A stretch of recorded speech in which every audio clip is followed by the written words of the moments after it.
என்ன அரிஷட் வர்க்கங்கள் அப்படின்னு பாத்தீங்கன்னா, நம்மளோட 6 சத்ருக்கள், எதிரிகள் சொல்லிட்டு. சோ அரிஷட் வர்க்காஸ் தான் 6 எதிரிகள். என்னென்ன அந்த எதிரிகள் அப்படின்னு பாத்தீங்கன்னா, காமம், குரோதம், மோகம், லோபம், மதம், மாஸ்டரியம் அப்படின்னு சொல்லிட்டு. நம்ம வந்துட்டு 3 வேளை சாப்பாடு இருந்தா போதும். அது தேவை. கண்டிப்பா வேணும். ஆனா இல்லாம 4, 5 தடவை சாப்பிடுறது, அப்ப யாருக்கு நஷ்டம்? நமக்கு தான் நஷ்டம். கண்டிப்பா நமக்கு நோய் வர சான்சஸ் இருக்கு. சோ நமக்கு என்லைட்டன்மென்ட் வேணும்னா, நம்மளோட கோரிக்கைகள் எல்லாத்தையும் பக்கத்துல வச்சுட்டு, நம்ம தியானம் செஞ்சு, நம்ம ஆன்மாவ அடைய முயற்சி செய்யணும். அப்போதான் நம்ம ஒரு என்லைட்டன்மென்ட் அடைஞ்சு, என்லைட்டன் மாஸ்டராவும் இந்த பணம் ஆசை வந்து எல்லாருக்குமே இருக்கும். மோஸ்ட் ஆஃப் த பீப்புளுக்கு இருக்கு. சோ அவர் என்ன சொல்றாரு, பணம் அப்படிங்கிறது தேவை இல்லையா அப்படின்ற கொஸ்டின் இருக்கும். தேவை. எந்த அளவுக்கு தேவையோ அவ்வளவு மட்டும் தான் நம்ம சம்பாதிச்சுக்கணும். நான் வந்துட்டு என்ன பண்ணா எனக்கு பசி போகும், நான் வந்துட்டு எதை மட்டும் தான் யோசிப்பேன், சாப்பிடுவோம் அவ்வளவுதான் இல்லையா? நீங்க வெறும் சாப்பாடு மட்டும் சாப்பிடுவீங்களா? இல்லன்னா சாப்பிட்டதுக்கு அப்புறம் அது எதன் வழியா நமக்குள்ள போகுது, போய் ஃபர்ஸ்ட் ப்ராசஸ் என்ன நடக்குது, செகண்ட் ப்ராசஸ் என்ன நடக்குது, ஸ்மால் இன்டெஸ்டைன் என்ன பண்ணுது, லார்ஜ் இன்டெஸ்டைன் என்ன பண்ணுது, இதெல்லாம் யோசிச்சு சாப்பிடுவீங்களா? ஜஸ்ட் பசிக்குது சாப்பிடுவீங்களா? நம்ம ஜஸ்ட் சாப்பிடுவோம் அவ்வளவுதான். மித்ததெல்லாம் ஆட்டோமேட்டிக் ப்ராசஸ்.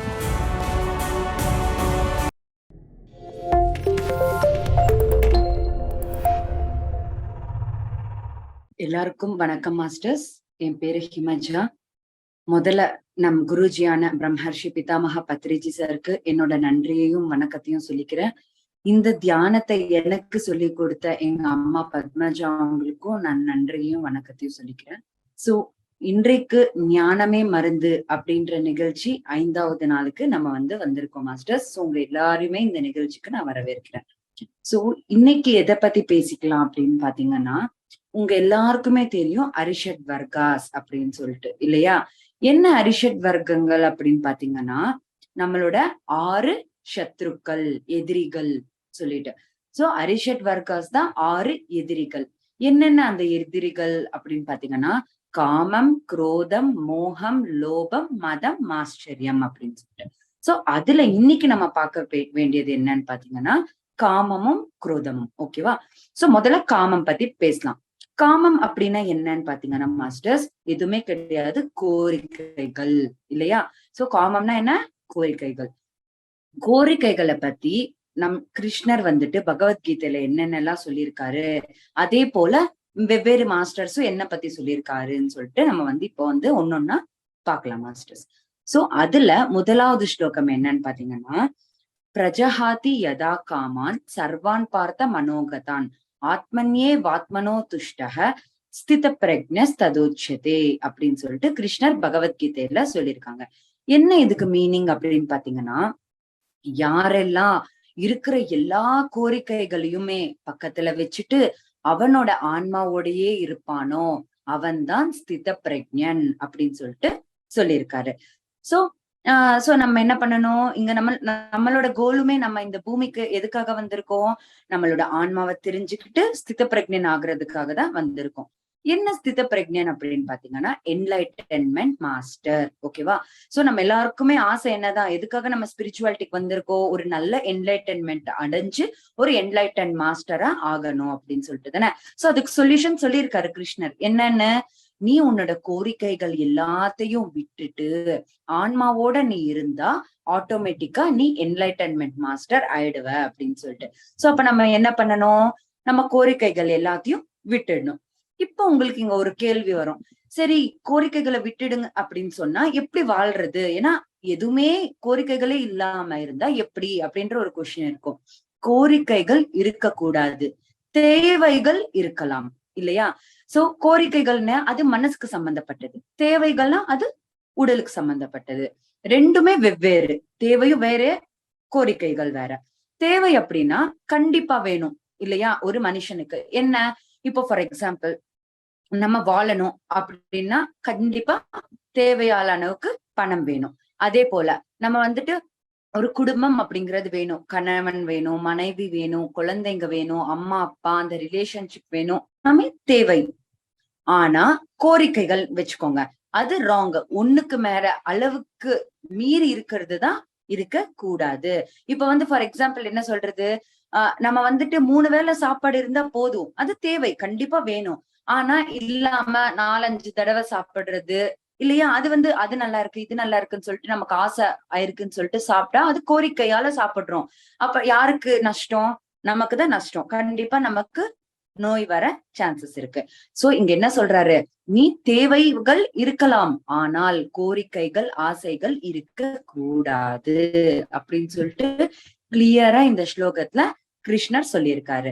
ஏன்னா மாஸ்டர்ஸ், இந்த பௌதிக வாழ்க்கைக்கு சம்பந்தப்பட்டதுதான் கோரிக்கைகள், ஓகேவா?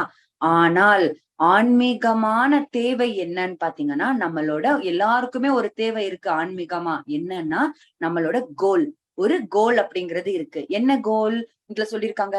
நம்மளோட ஆன்மாவை போய் சேர்றதுதான். அதுதான், அது சேர்ந்தாதான் நம்ம வந்து ஸ்தித பிரஜ்ஞனா நம்மளாலையும் மாற முடியும். அப்பதான் நம்ம ஒரு என்லைட்டன்மெண்ட் மாஸ்டர் ஆக முடியும் இல்லையா? சோ நமக்கு என்லைட்டன்மெண்ட் வேணும்னா நம்மளோட கோரிக்கைகள் எல்லாத்தையும் பக்கத்துல வச்சுட்டு நம்ம தியானம் செஞ்சு நம்ம ஆன்மாவை அடைய முயற்சி செய்யணும். அப்போதான் நம்ம ஒரு என்லைட்டன்மெண்ட் அடைஞ்சு என்லைட்டன் மாஸ்டராவும் மாற முடியும் மாஸ்டர்ஸ். சோ நமக்கு எவ்வளவோ கேள்விகள் இருக்கும். நான் எப்படி வந்துட்டு, ஏன்னா எல்லா ஸ்பீச்சஸ்லயும் எல்லாரும் பத்ரிஜி சார் ஆகட்டும், மித்தஸ் மாஸ்டர்ஸ் எல்லாம் எல்லாருக்குமே என்லைட்டன்மெண்ட் வேணும், என்லைட்டன்மெண்ட் வேணும்னு சொல்லுவாங்க, என்லைட்டன் மாஸ்டரா மாறணும்னு சொல்லுவாங்க. அப்ப நமக்கு தோணும் இல்லையா, என்ன செஞ்சா என்லைட்டன் ஆகலாம், என்லைட்டன் மாஸ்டர் ஆகலாம்னு சொல்லிட்டு. சோ இதுல ஆன்சர் இருக்கு இல்லையா, என்ன செஞ்சா? நம்மளோட கோரிக்கைகளை ஃபுல்லா பக்கத்துல வச்சு நம்ம ஆன்மாவை போய் சேரணும் மாஸ்டர்ஸ். அததான் இந்த ஸ்லோகத்துல கிருஷ்ணர் வந்துட்டு சொல்றாரு. ஓகேவா? அடுத்த ஸ்லோகத்துல என்ன சொல்றாருங்கிறத மூட ஜஹீஹி தநாதம திருஷ்ணம் குருசத் புத்தி மனசி வித்ருஷ்ணம் எல்லபசே நிஜ கர்மோபாப்தம் நித்தம் தேன வினோதய சித்தம் அப்படின்னு சொல்லிட்டு சொல்லியிருக்காரு. இது என்ன அப்படின்னு பாத்தீங்கன்னா பஜகோவிந்தம்ல ஆதிசங்கராச்சாரியா சொல்லியிருக்கிறது. என்ன இதுக்கு மீனிங் அப்படின்னு பாத்தீங்கன்னா, அடமுட்டால், நீ வந்துட்டு ஃபுல்லா பணம் வேணும் பணம் வேணும்னு சொல்லிட்டு நீ உன்னோட மனசு சொல்லிட்டு இருக்கு இல்லையா, அந்த மனச பக்கத்துல தூக்கி போட்டுட்டு உண்மையான நேர்மையான புத்தி இருக்கு இல்லையா, அத சொல்றத செய்யி அப்படின்னு சொல்லிட்டு சொல்லியிருக்காங்க. பாருங்க, அப்ப நம்ம என்ன செய்யணும்? நம்மளோட மனசு என்ன சொல்லுது? எப்பயுமே பணம் வேணும் பணம் வேணும் பணம் வேணும்னு சொல்லுது இல்லையா? ஆனா இவர் என்ன சொல்லியிருக்காங்க? கரெக்ட் தான், அத பக்கத்துல வச்சுட்டு உன்னோட உண்மையான புத்தி இருக்கு இல்லையா, நம்மளோட அந்த புத்திய வச்சுட்டு அது என்ன செய்யுதோ அத நம்மள செய்ய சொல்றாரு. ஓகேவா மாஸ்டர்ஸ்? அப்ப நம்ம எதை வச்சுக்கணும், எதை வச்சுக்க கூடாது? மனச ஜீரோ பண்ணிட்டு நம்ம புத்திய தான் நம்ம பயன்படுத்தணும். எப்படி மனச பக்கத்துல வைக்கிறது? அதுக்காக தான் மெடிடேஷன் அப்படிங்கறத நம்ம செய்யணும் மாஸ்டர்ஸ். சோ எப்போ மெடிடேஷன் செய்யறோமோ ஆட்டோமேட்டிக்கா எண்ணங்கள் எல்லாமே ஸ்டாப் ஆகி நம்ம மனசு கிளியரா இருக்கும். ஆட்டோமேட்டிக்கா அப்ப அது புத்தியா மாறி நமக்கு நல்லதே சொல்லும் மாஸ்டர்ஸ். அதனாலதான் இந்த பணம் ஆசை வந்து எல்லாருக்குமே இருக்கும். மோஸ்ட் ஆஃப் த பீப்புளுக்கு இருக்கு. சோ அவர் என்ன சொல்றாரு, பணம் அப்படிங்கிறது தேவை இல்லையா அப்படின்ற கொஸ்டின் இருக்கும். தேவை, எந்த அளவுக்கு தேவையோ அவ்வளவு மட்டும் தான் நம்ம சம்பாதிச்சுக்கணும். அதுவே நம்ம கஷ்டப்பட்டு நேர்மையா நம்ம வேர்வை சிந்தி சம்பாதிச்ச பணத்தை நம்ம வச்சுக்கிட்டு நம்ம சந்தோஷமா இருக்கலாம். ஓகேவா? கஷ்டப்பட்டு சம்பாதிச்ச பணத்தோட நம்ம இருக்கலாம். அதுவும் அளவோடுதான் வச்சுக்கணும். இல்லன்னு சொல்லிட்டு அதுவும் நமக்காக சம்பாதிச்சுக்க மாட்டோம். நம்மளோட குழந்தைங்களுக்காக, நம்மளோட பேரம் பேத்திகளுக்காக சொத்து சேர்க்க வைக்கிறது. அதுக்கு நம்ம இப்ப இருந்தே டென்ஷன் ஃபீல் ஆகி அந்த கெட்ட வழியில போய் நம்ம சம்பாதிக்கிறோம் இல்லையா நிறைய பேரு. சோ அது வந்து நம்ம கூடாதுன்னு சொல்லியிருக்காங்க. அதுவே நம்ம நல்வழியா கஷ்டப்பட்டு வேர்வை சிந்து சம்பாதிச்சின பணத்தை நீ சந்தோஷமா வச்சுக்கலாம் அப்படின்னு சொல்லிட்டு இந்த ஸ்லோகத்துல சொல்லியிருக்காங்க. அதுவே தவிர அந்த மனசுக்கு நீ ஒர்க் வைக்காத, அதை தூக்கி போட்டுடு. ஏன்னா மனசுதான் சொல்லும்.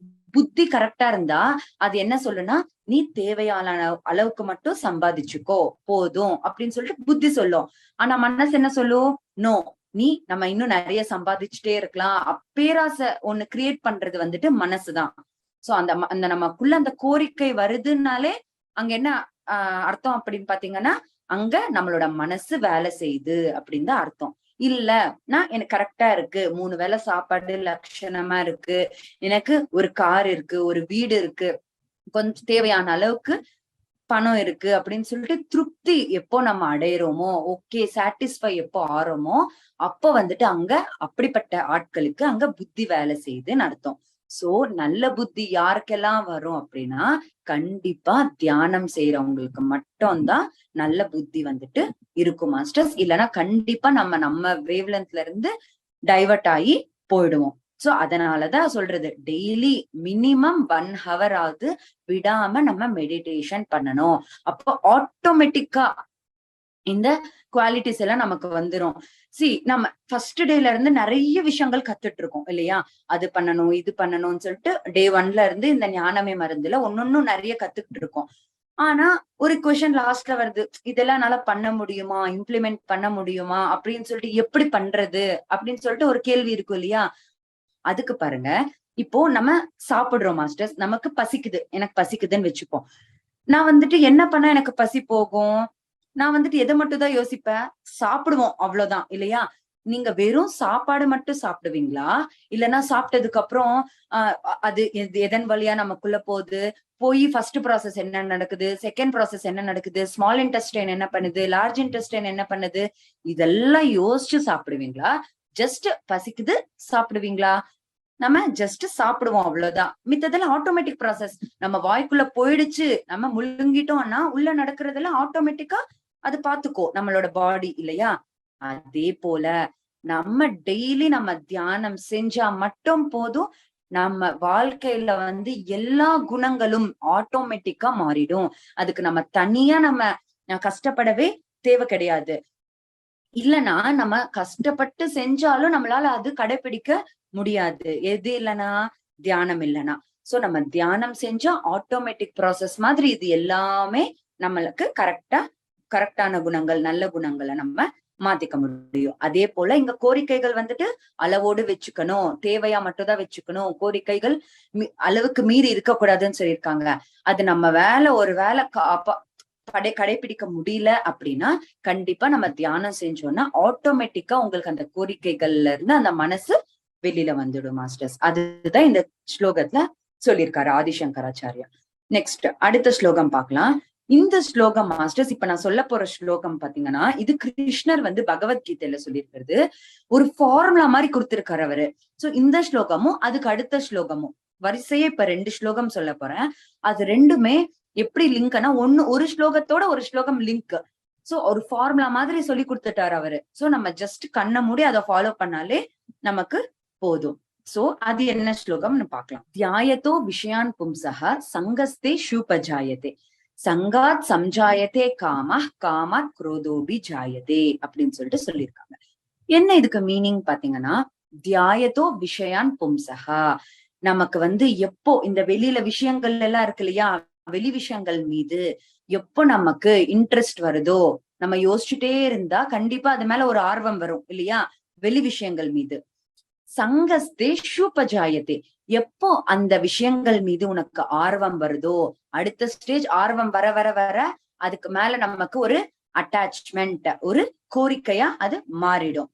சங்காத் சம்ஜாயத்தே காமம், அது அந்த அட்டாச்மெண்ட் வந்து ஒரு நாள் எப்படி ஆயிடும்னா காமம், ஒரு வெறி பிடிச்ச மாதிரி எனக்கு இது வேணும் அப்படின்னு சொல்லிட்டு காமமா மாறிடுது.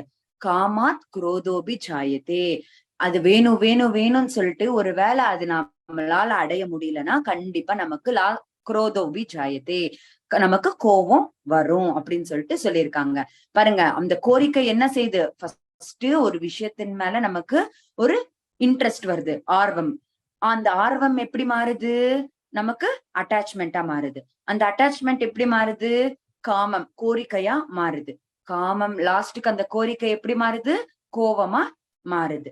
சோ இதுக்கு ஃபார் எக்ஸாம்பிள் மாஸ்டர்ஸ், நம்ம கிட்ட நம்ம பக்கத்து வீட்லயோ எதிர் வீட்லயோ யாருக்காவது வந்து, இல்ல நம்ம ரிலேட்டிவ்ஸ்லயோ ஒரு நகை நம்ம பாத்துட்டோம்னு வச்சுக்கலாம். அவங்க வந்து புதுசா ஒரு நகை வாங்கியிருக்காங்க, இல்ல ஒரு கார் வாங்கியிருக்காங்கன்னு வச்சுப்போம். அந்த நகையை ஃபர்ஸ்ட் அவங்க நம்ம காட்டும் போது ஓகே அப்படின்னு பார்ப்போம்.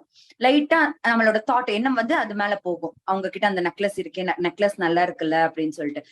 சோ வீட்டுக்கு வந்துருவோம். வந்துட்டதுக்கு அப்புறம் அதையே யோசிச்சு அது மேல ஒரு இன்ட்ரெஸ்ட் வரும், ஆர்வம் வரும் நமக்கு அந்த நெக்லஸ் மேல. ஓகேவா, நல்லா இருக்குல்ல அப்படின்னு சொல்லிட்டு அதுக்கப்புறம் கொஞ்ச நாள் போக என்ன அப்படியே நினைச்சிட்டே இருந்து ஆர்வத்தோட அது ஆர்வம் எப்படி மாறிடும்னா எனக்கும் அந்த எப்படி சொல்றது அந்த அட்டாச்மெண்ட் அப்படிங்கிறது ஏற்பட்டுடும். அதுக்கப்புறம் சில நாள்ல வந்துட்டு எனக்கு கண்டிப்பா நானும் அந்த நெக்லஸ் வாங்கியே ஆகணும் அப்படின்னு சொல்லிட்டு அந்த கோரிக்கையா மாறிடும். எப்போ அந்த கோரிக்கை ஃபார் எக்ஸாம்பிள் நம்ம கிட்ட ஒரு அந்த கார் வாங்குற நிலைமையோ அந்த நெக்லஸ் வாங்குற நிலைமை நம்ம கிட்ட இல்லைன்னு வச்சுப்போம். அப்போ அந்த அந்த ஆசை தீராது இல்லையா? அந்த கோரிக்கை தீராது. அப்போ அது என்னவா மாறிடும்? கோபமா மாறிடும். அததான் இந்த ஸ்லோகத்துல இவ்ளோ ஃபார்முலாவா சொல்லியிருக்காங்க பாருங்க. ஃபர்ஸ்ட் விஷயத்தின் மீது ஆர்வம். ஓகேவா? ஆர்வம் கடுத்து என்ன அட்டாச்மெண்ட் ஆகும். அதுக்கப்புறம் என்ன ஆகும்? காமம். அது மேல கோரிக்கை ஏற்படும். அதுக்கப்புறம் என்ன ஆகும்னா குரோதோபி ஜாயத்தே கோபம் வரும். அந்த கோரிக்கை தீரல அப்படின்னா நமக்கு கண்டிப்பா கோபம் வரும் அப்படின்னு சொல்லிட்டு இந்த ஸ்லோகத்துல கிருஷ்ணர் சொல்லியிருக்காரு. சோ பாருங்க இந்த எவ்வளவு அழகா இந்த கோரிக்கைகளை பத்தி நம்மளோட கிருஷ்ணர் வந்துட்டு ஆதிசங்கராச்சாரியா வந்துட்டு எவ்வளவு அழகா நமக்கு சொல்லியிருக்காங்க. சோ நம்ம கோரிக்கைகளை பக்கத்துல வச்சிடணும். சோ அடுத்த அரிஷட் வர்க்கா என்னன்னா கோவத்தை பத்தி நம்ம பார்க்கலாம். சரி, இப்போ நான் சொன்னேன் இல்லையா தியாயத்தோ விஷயான் பும்சக சங்கஸ்தே ஷூபஜாயத்தே சங்காத் சம்ஜாயத்தே காமாத் குரோதோபிஜாயத்தே அப்படின்னு சொல்லியிருக்கேன். சோ இதோட கண்டினியூஷன் ஸ்லோகம் தான் கோவம்ல என்ன குரோதோபிஜாயத்னா கோவத்துல வந்து இப்ப நிக்கிறோம். Thank you so much.